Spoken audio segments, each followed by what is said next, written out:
And welcome to the Inside Britball podcast. My name's Andy Taylor, and we've got a full house this week again, which is brilliant. We've got Kiwi, and joined by Stuart and Isaac as well, as we bring to you a review of what's happened this weekend. And it was a really busy weekend. Kiwi's got bags under her eyes from a trip to Scotland. I've got bags under my eyes trying to get all those scores together and get them out. And we're all really busy. And you can see, obviously, that Stuart's travelling around the south of England as well. So we're all glad to at least be able to get together on a Wednesday evening as usual. I make that reference to when it is because we've got potentially a game playing today, so we just want to make that very clear that any opinions on tonight's game, if it's going ahead, which we'll get on in a second, it might have been a post-dated opinion at this point, mightn't it? So let's get straight into it. We went really long last week, and Aaron wasn't happy that we went really long last week, was he? So we'll make sure we have a hard stop after we've reviewed the BUCS and the WFFL fixtures that went on this weekend, and we'll look ahead also to this weekend's BUCS because the season's going to be gone in a moment, isn't it? With BUCS. So let's get straight into it. We have results from the BUCS this weekend, and we had some very interesting results throughout the country. Let's have a little look at the Premier tier to start off with. As always, if you're watching us on YouTube, you'll be able to see our lovely graphics. If not, apologise. We'll try and accommodate for those that are listening. We appreciate it as always. But in the end, Isaac, there wasn't actually many shocks, was there, up and down, but there was one that stands out entirely. I'll let you have first grabs at that. Yeah, Kiwi Bullets is a shock. No. Yeah. Nottingham somehow lost to the Saints. It's not surprising when you think of the Saints last season beating Nottingham twice, in the regular season and in the semi-finals to get to the national championship. However, Durham have been that pretty much middle of the road team all season. They haven't looked anything like what they did last year, and they've gone to a really good Gold side who, were the best team in BUCS, and have gone into their own backyard and beaten them. And it's, quite, at one point it was like 19-7. So it weren't, it only got closer at the end. It came down to the final play. So no, it was a great watch on a Sunday afternoon. Yeah, and Stuart is probably one that will have long-lasting effects into the end of the season, I'm sure. Whether it gives Nottingham Gold a kick up the backside to get to not take people too lightly in the future, or Durham Saints taking a huge amount of confidence going into the rest of the season, and as we've already discussed previously, into the postseason as well. Yeah, I mean, we look at it and we kind of compare it back to the first game in week 3 when Gold just about squeaked past Durham. So it was only 22-16 in the reverse fixture. And the very first fixture of the season when Gold just beat Kiwi, that took everyone by surprise. So I think those 3 teams are sort of very close together. Maybe not so much Kiwi and Durham, but the other 3, that kind of triangle there is a little bit like hit and miss. Like we don't know. It's kind of like, we use the cliche any given Sunday. But yeah, it is a surprise because you'd expect Gold to win. But again, I tried to watch bits of it in the live stream while I was stood on a rubber crumb in Exeter watching the Exeter versus Portsmouth game.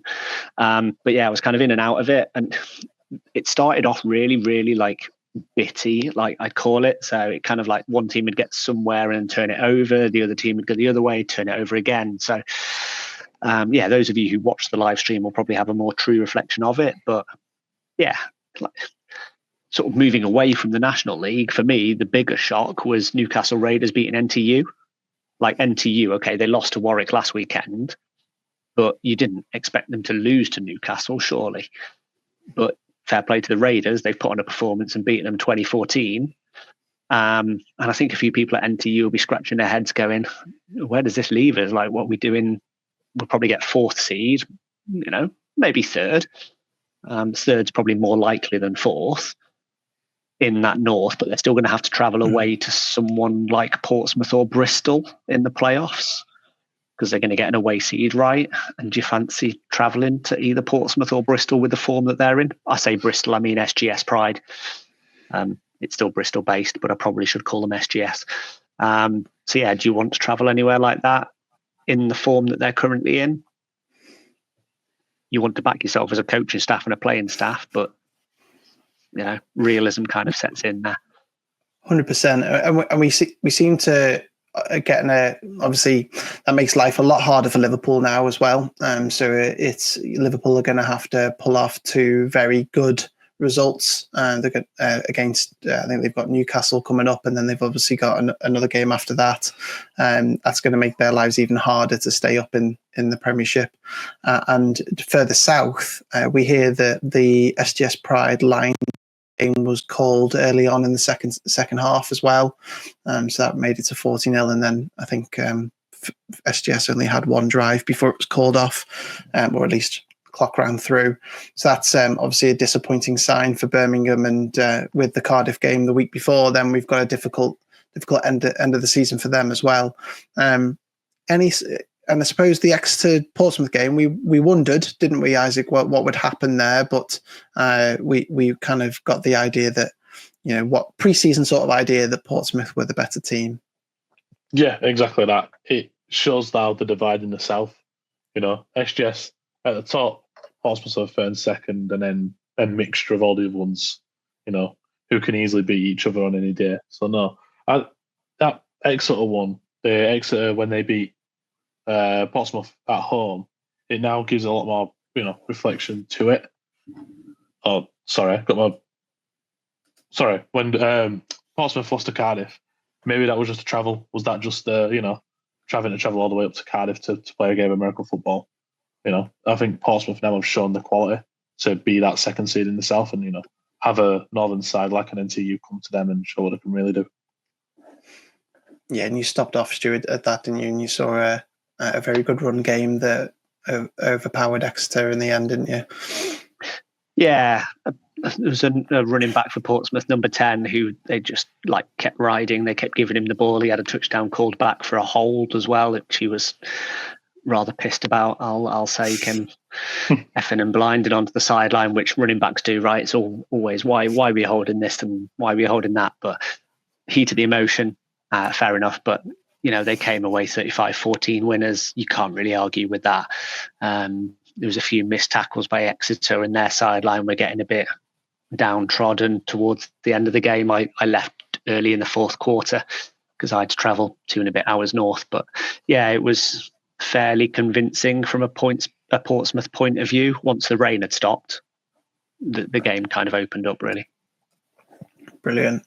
Well, we look forward to seeing what happens this weekend, and there's obviously a couple of games left in the Prem, but we now know 6 of the 8 that will be going into the Prem North and South, or is it called the National Vars? Is it the second tier one? So yeah, we know them. We'll see how that plays out. So moving swiftly ahead, looking at tier 1, what stood out to you, Stuart, in this tier? Because there was there any surprises? Was there anything that just went to plan? There was plenty of postponed games and walkovers, but of the games that did happen, what did you think?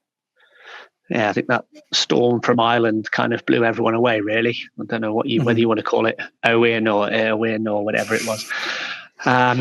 They kind of put pay to a few games. Again, it's kind of similar to the previous week, whereby there's lots of 3-score, 4-score differentials. And I think we're getting to that end of the season where the teams that perhaps don't have a lot to play for maybe rotating through their squad to get everybody game time. And the teams that are competing for playoff spots are thinking, okay, let's not concede, first of all, because average points against is a tiebreaker. But also, let's put points on the board. So Northumbria getting 27, Bournemouth getting 53, Oxford getting 35, UEA getting 20, KCL getting 36. There's a lot of crikey, what's going on here? But you have to take into consideration where we are. Yeah. Where are we in at this point of the season, and what's more important, people getting involved or records on the board? And as coaches, you kind of take that into consideration if you know where you're at in your season. Yeah, totally. And Isaac, were you as surprised as me at the Leicester score and the Alan Warriors loss? Yeah, a lot. You look at the earlier on in the season where Leicester drew at home to Hull, and you're thinking, could that now be a turning point for the Longhorns and maybe send them into a downward spiral? But ever since that, they've now got back-to-back wins, against Hull, who they tied to before, but now against a good Sheffield Hallam side who, could have easily got that second spot and now been knocked down all the way down to third. So, it is a surprising one to say now that Leicester are that number 2 spot. Could easily hold it for the rest of the season.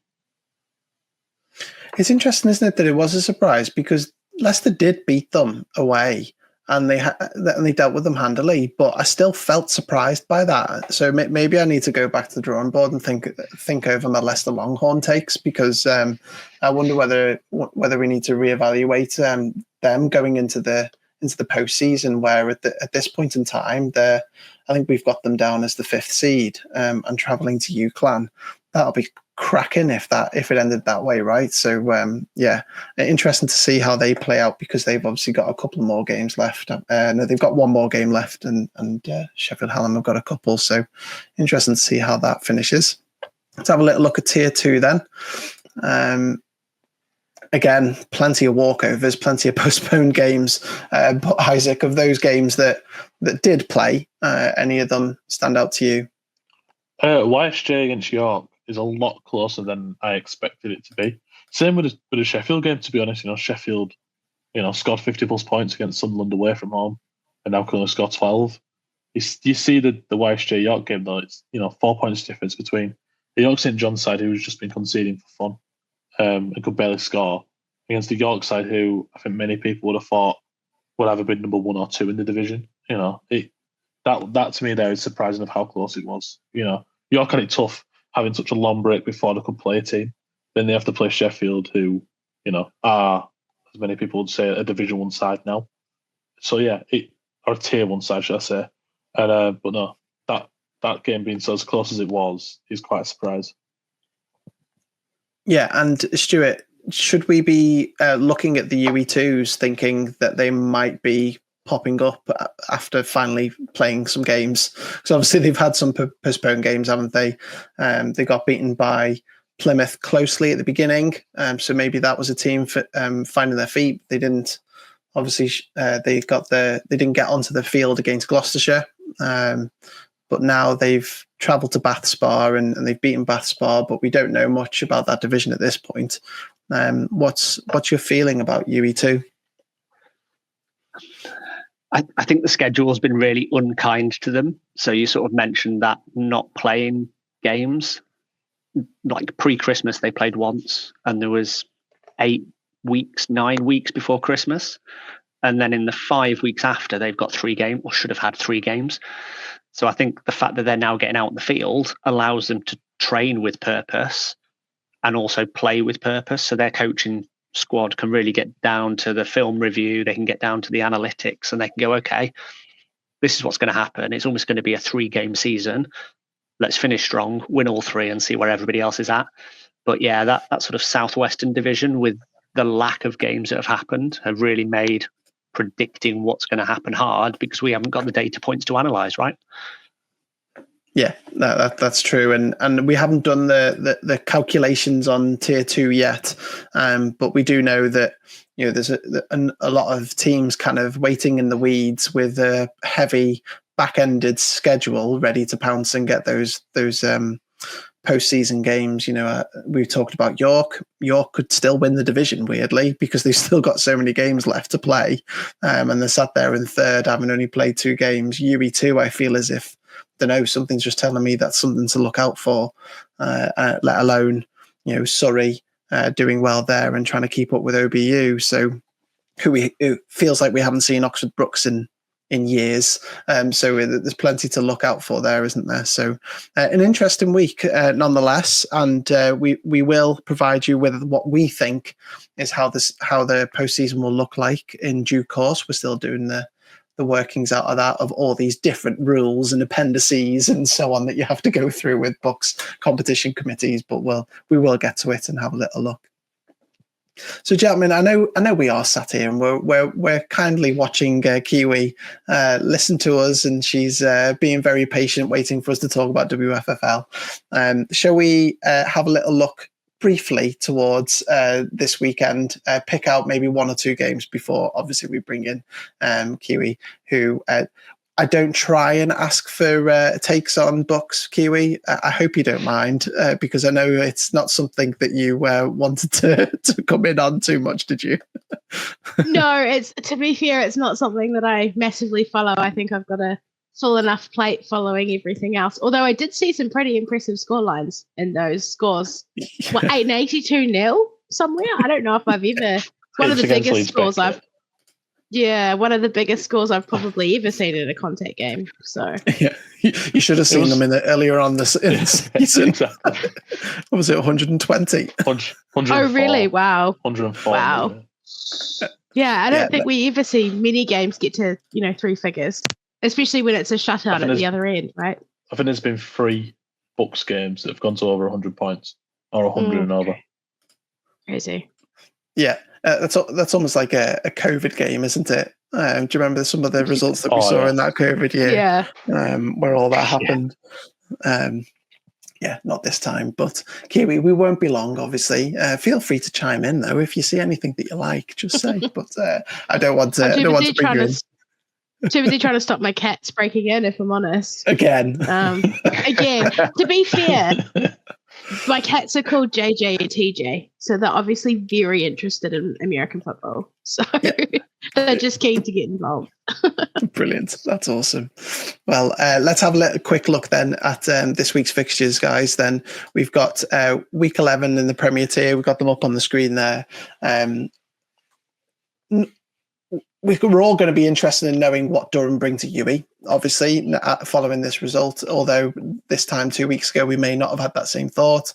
The Raptors Newcastle game is massive, but I don't want to take it away from you. Isaac, give you first dibs at this. What are you interested in looking at across the Prem tier this weekend? This week just looks like the relegation battle week for the Premier tier. You got Beckett against Loughborough.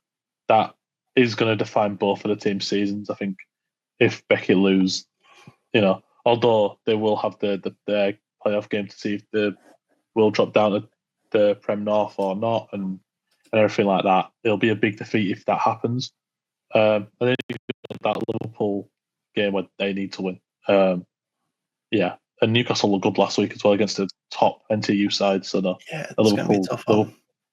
It's going to be really tough for Liverpool, especially with how they lost. They were week 1, if you remember, they played. I think it was like 8-0 to Newcastle or something like that. And it was like a safety and a pick 6 or something like that was how they won the game. And it's going to be an interesting one. Definitely Liverpool is a must win for them as well. Yeah, and Stuart, there's intrigue into obviously post-season seedings with the Warwick Wolves and Leeds, amongst other storylines in this tier. What stands out to you for the Premier tier in particular? You literally took the fixture off my mind, didn't you? Right. So it's going to be setting up that potential play-in that Isaac kind of alluded to in the Leeds versus Leeds, and then Isaac also covered the relegation. So I think this weekend we could have the relegated teams from all 3 of these divisions, sort of in red, as it were. Yeah, okay, you've got the play-in between National League and Prem North/South. As we understand it, again, we're not official by any stretch of the imagination. Don't go booking your hotel and your bus travel based on what we release. It looks like it could be that. Will Exeter do Cardiff a favour and help them stay in the division? We don't do scripts, we don't do theories, but if Cardiff win that, they pull themselves away from Birmingham and sort of stamp that seal of relegation there. So I think that's probably the one that I'll have my eye on, with my vested interest in the Lions. But yeah, it's a good slate of fixtures, to be fair. If I was to give Isaac a line for his preview, it would be Cardiff, do you want to relegate Birmingham? Because if you go and pull another upset, that's exactly what happens, right? Yeah, that would definitely be a fun day out, wouldn't it? Exactly. If you follow Cardiff on socials, the funnest of days. Yeah, exactly. So none of us want to celebrate relegation or anything, because it's never a nice thing to go through, especially if you've been involved in that as a player or somebody involved in a club. However, to write the storylines that we try and do, that's the one that I'll be interested in myself for sure. Albeit we know that we've got a seeding playoff there for Portsmouth and SGS, haven't we, as well? Yeah, that game go on, Isaac. Is going to be massive. Sorry, the game I was about to touch then. The Portsmouth SGS is going to be big as well for Portsmouth seedings. If they can somehow get an upset there, that top spot, then it's there, and it they can almost touch it. So yeah, and they'll give them massive confidence going into the playoffs as well. 100%. Yeah, totally. Big slate across the T1. What stands out to you? We've already lost a game. I think I can't remember whether we got a confirmation that Aberdeen are out of the season. I can't remember that, but it feels like they are if they haven't already, because they're obviously walkovers galore. Something in the back of my mind is telling me that we have had confirmation that Aberdeen are out, but I don't want to announce that without knowing the true facts. But Stuart, give you first stab at this. Which of these games across T1 stand out for you? Yeah, I don't know whether they've forfeited the season. I think that's a little bit sort of far-fetched. But yeah, we sort of had them down as an R, but obviously you can't get relegated from the Scottish tier because there isn't a Scottish tier 2. So yeah, they've done this weekend, but that's as far as I will go to sort of comment on that one. Brighton Oxford, that's the fixture that is potentially flipped but playing now, but it's on BUCS Play. But there's nothing on either team's socials.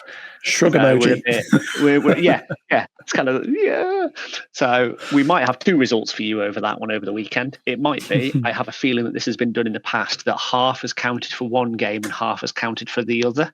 So it might be they decide that if tonight's been postponed. But what stands out for me this weekend that's definitely coming up, Bournemouth again. You always want to look towards those. They've got a weekend off. They'll be watching and going, okay, who's going to perhaps sort of be our opponent? Same for Brunel. They're already in as champions, but they'll be fixture watching, going, who am I going to face? Coventry Jets, Sheffield Hallam. That it's always a fixture that's intrigued me. Whether it's one that's going to be of interest. Yeah, it's one of those. Yeah, Hallam should deal with them, but Coventry have been that feisty this year that they may well pull off that upset. So that's probably the one that sort of stands out for me. I mean, you guys would be able to talk about this more than me. I was never involved in BUCS during my playing or coaching career, but how much of an effect does that Christmas break have, and how much are we reading into this Christmas break having a change on the likes of Sheffield Hallam, who couldn't stop scoring and now obviously had that, and now they're going to travel to Coventry? And as an example, Isaac, is it a tough thing to come back and pick up where you left off? It's huge, for most universities it's like a month off. It's a month off of, you, especially in like tier 1 and 2, which people who've not really experienced with the sport, so they're not investing as much time as what the Prem teams will be, or what like a top side like Nottingham might be doing. They won't be going to do gym as much because it's not there in uni campus. They won't be doing as much work on the field as what they should be doing. But also, speaking from experience, last year was a real positive for us at the Bears. We were able to reset our side and change the mentality of the club, really.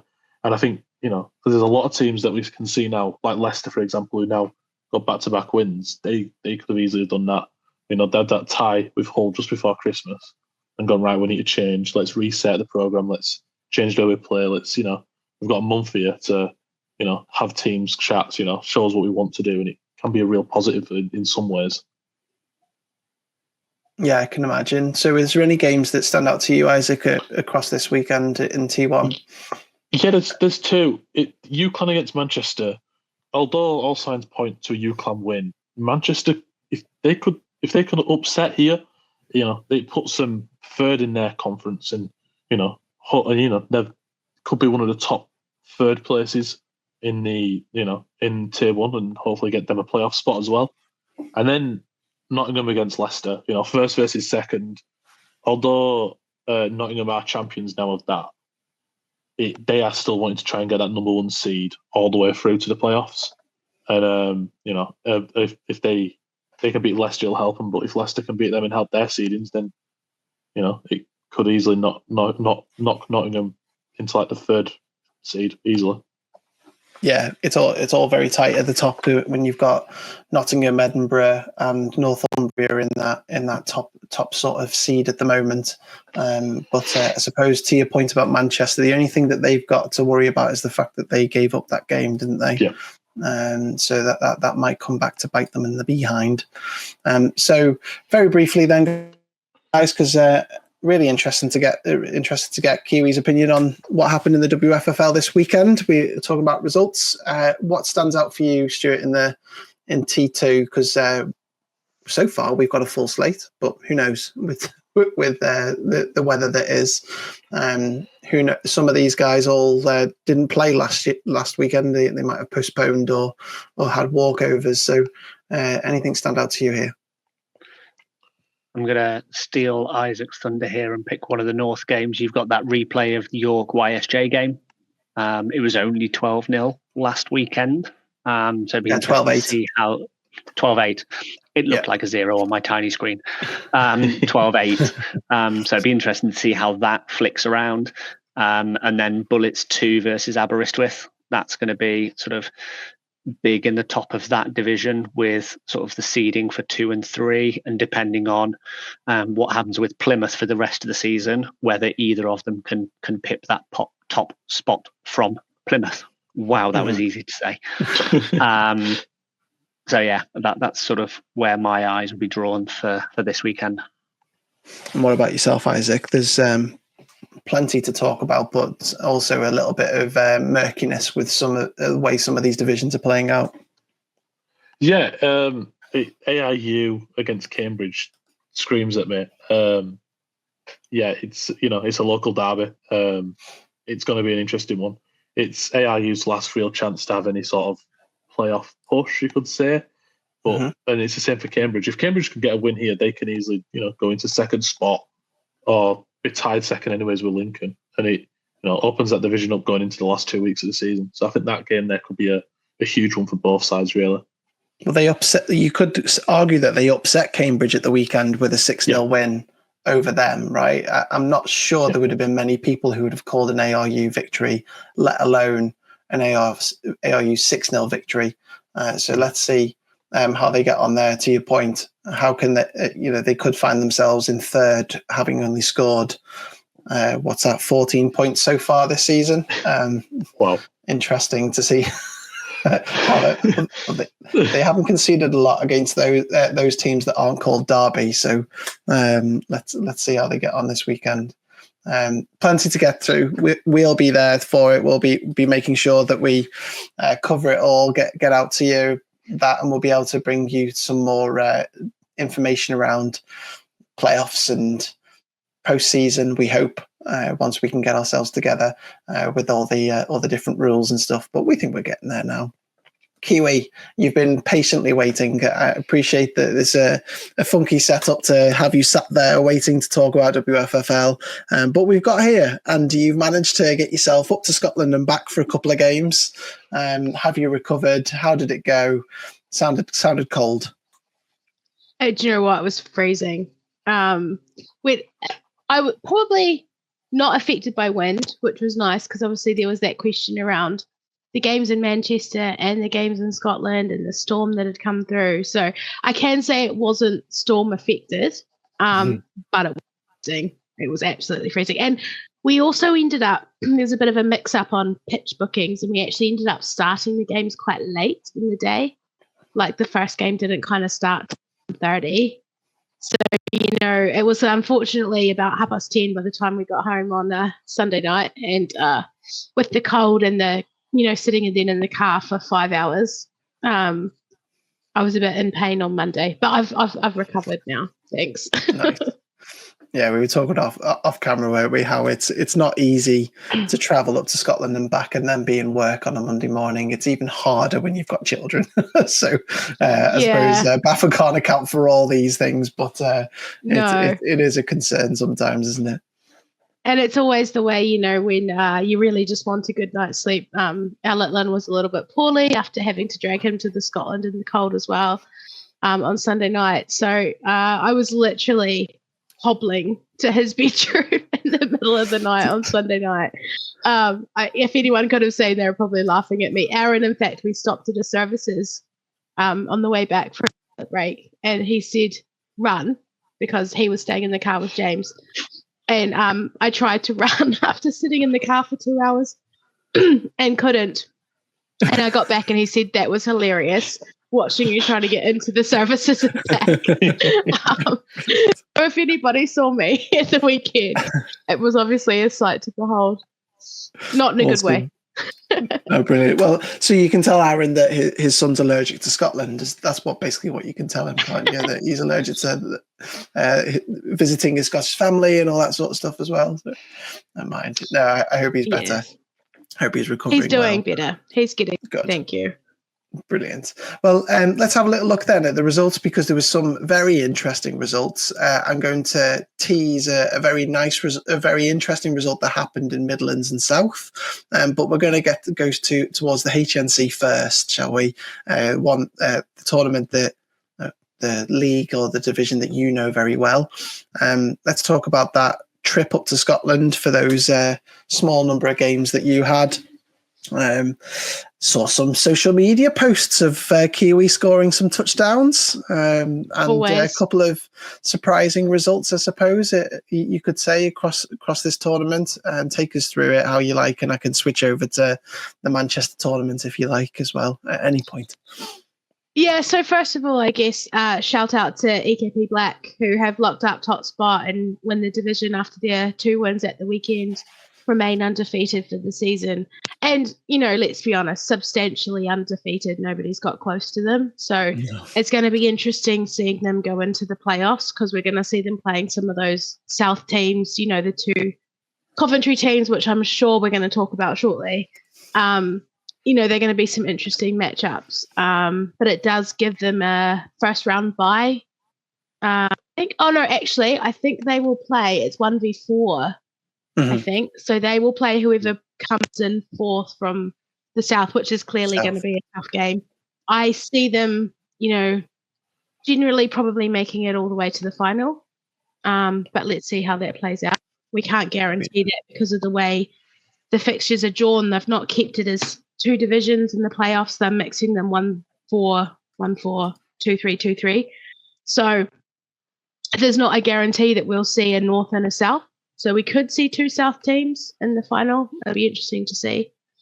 I did actually, do you know what? So much happened this weekend that I've actually written notes, which anybody who follows the podcast or knows me knows that that's not generally how I operate. So I am going to refer back to my notes. Awesome. I'm selfishly going to call out my team, the Huskies, because we did make a massive improvement versus our first game against EKP Black. Initially in that first game, I think we lost 60-0. But this time we managed to get 2 touchdowns in. Shout out to Sophie, our Irish Wolfhounds international, who's joined the Huskies.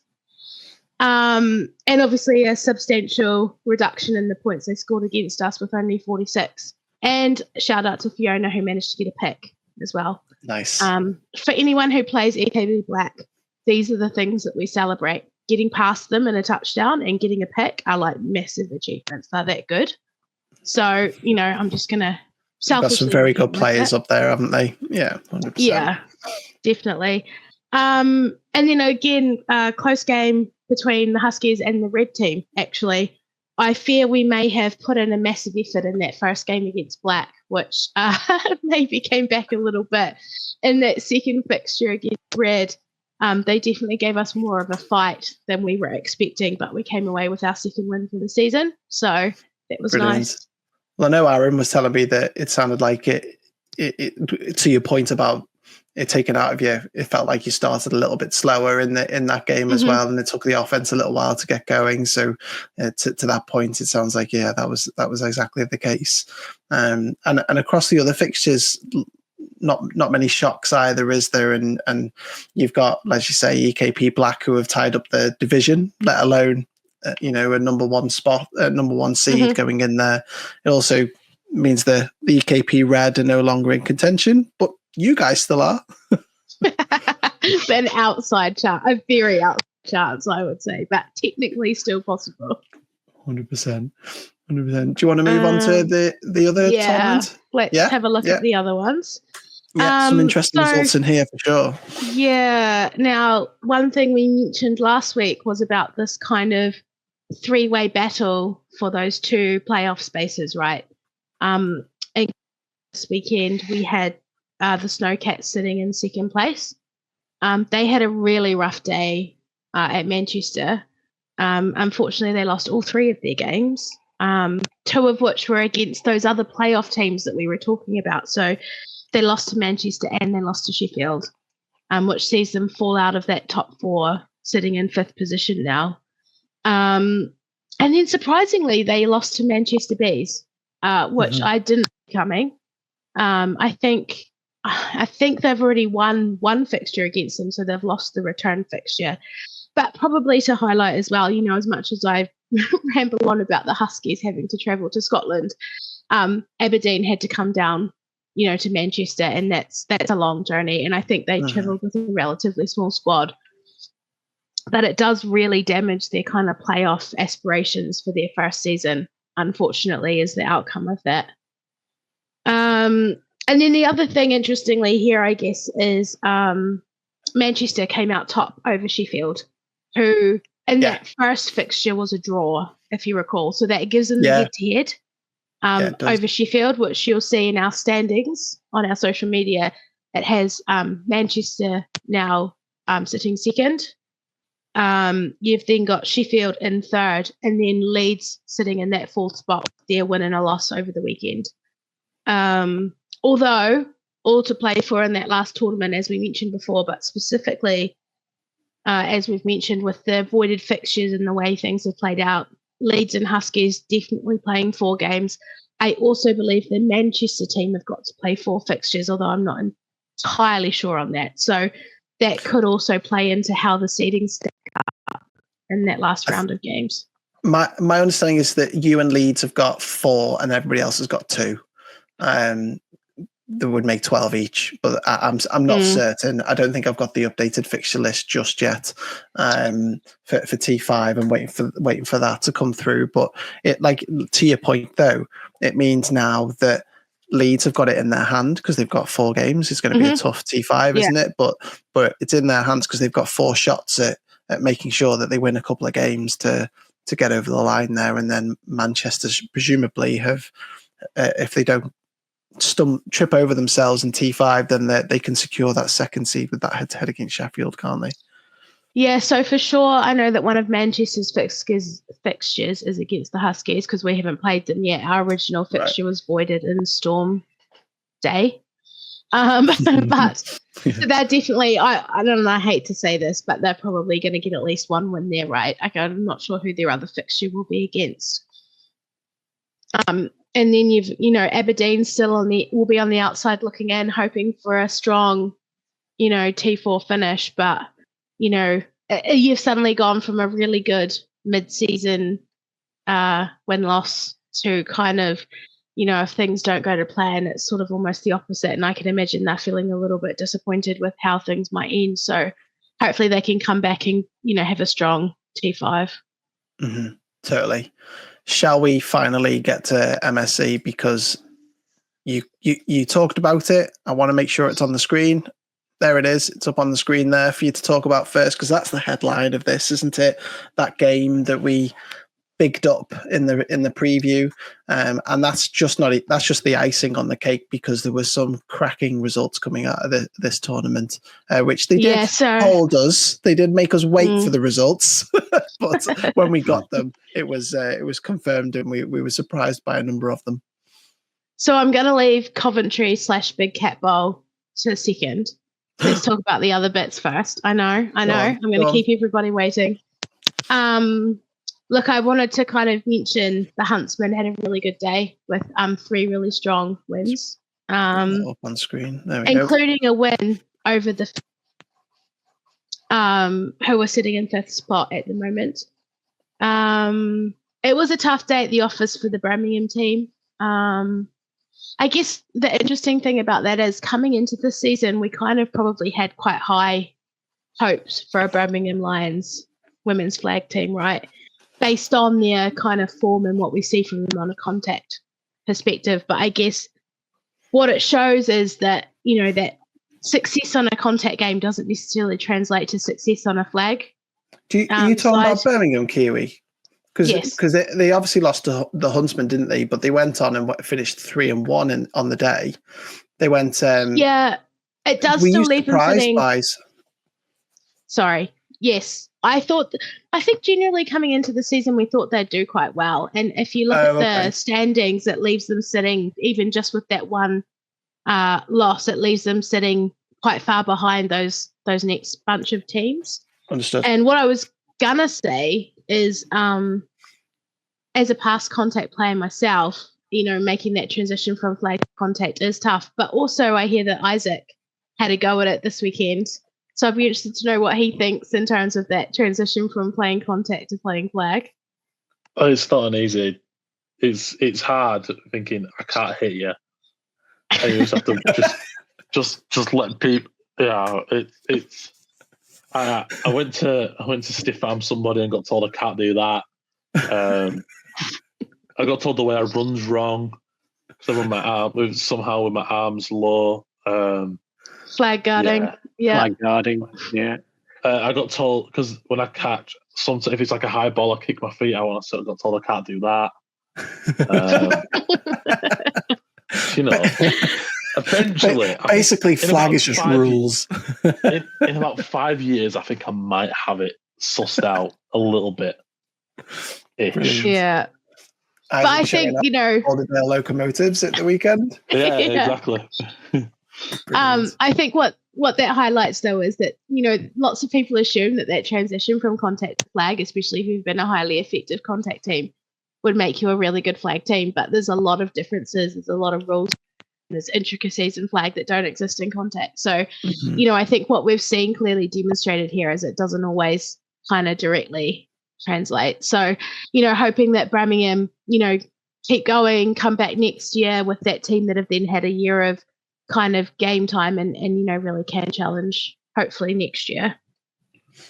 I find it interesting though, Kiwi, just on that point, and sorry to interrupt, I just wanted to get it in there that they are sitting there, aren't they, which is, as we talked about, but I was talking around with Bez of the Way We HNC It, and imagine if they go 4-0 in their final tournament. It's not going to happen, but if it did happen, total chaos. It's incredible, the chaos that can play out if that happened.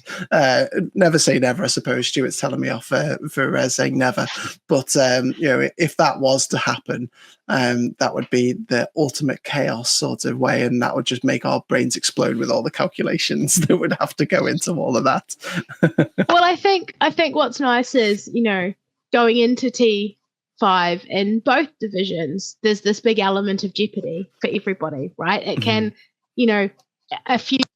it's a couple of fixtures the other way, things can be entirely different from what I've said now to how it plays out, this time next month. So, it is all to play for everyone, because, just those simple, upsets or wins that we didn't see coming can really, as you say, shake things up. So definitely keeps it interesting. Apologies. Which does bring me back to Coventry / Big Cat Bowl, which we obviously there it is. previewed last week. And then I did say I thought was going to be close.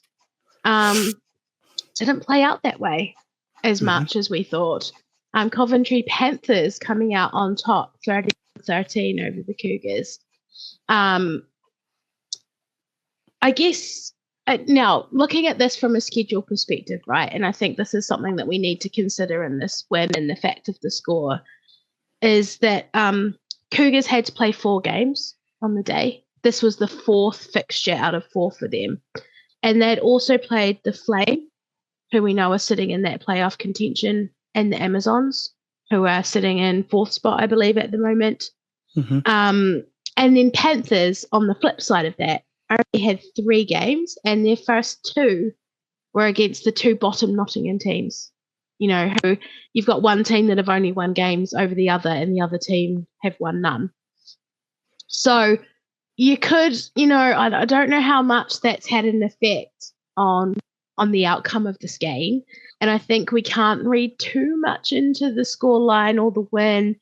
The reverse fixture next tournament will be interesting. Although I think Cougars will again have a lot of games to play. I'm not sure if it's 3 or 4. It's 4 again. First tournament bye when they went and played, you know, in a different tournament and took the bye that first week. It could make it, you know, difficult depending on the scheduling. You know, if it's first up, maybe it'll be a closer game. But if it's that 4th fixture again, it could. I was just looking ahead there, Kiwi. It's pretty much the flip of what you've just been saying. Right. So Panthers have 4 games, Cougars have 4 games, but Cougars have both Nottingham teams and Iceni. Yeah, Iceni. Iceni. And then the Panthers have got Cougars plus Gold and Lions mixed in. So, albeit not the playoff teams that we're expecting to be playoff teams, slightly harder situation for them next tournament than it is this tournament. To your point. So it'll be interesting to see how that shakes out next tournament then, and see if that does make a difference to how that game comes off. But also, you know, the Coventry Cougars are 9 times national champions. You can't kind of rule them out after one loss on a tough day at the office when they had a difficult schedule. And we all know that when we get to Ravenscraig, you know, because both teams ultimately are going to be there, we don't expect them to have contention. So, you know, in the way those fixtures stack up, everybody's going to have played the same amount of games. The fixtures are going to be similar. So it will be interesting to see how that turns out at Ravenscraig. And you can't say, even if Cougars do lose second game against the Panthers, that doesn't mean Panthers are a shoo-in at Ravenscraig, I don't think. So, you know, it's going to keep finals interesting. And again, as we said, keep T5 interesting as well. And just to mention on the playoff picture, so at the moment in that division, we've got Panthers, Cougars, then you've got Huntsman in 3rd place, and Amazons rounding out that top 4. But obviously we've got the Flame right there on the bubble with only 1 less win than the Amazons at the moment. So again, you've really got that 5-horse race, you know, heading for those playoff spots. So definitely all to play for and plenty to see in T5 in a month's time. Certainly. And the one thing that's certain is that Ravenscraig will include Panthers and Cougars because they locked up playoff places. The rest is all to play for. And I think I had it that as low as Birmingham Lions can still get into the playoffs, and we already talked about as low as the Huskies in the north can make it there. So I'll be looking forward to try and get my head around what means what going into T5 for sure, because it'll be interesting. And I've already booked my hotel for Ravenscraig, so I'll definitely be there. So really looking forward to that.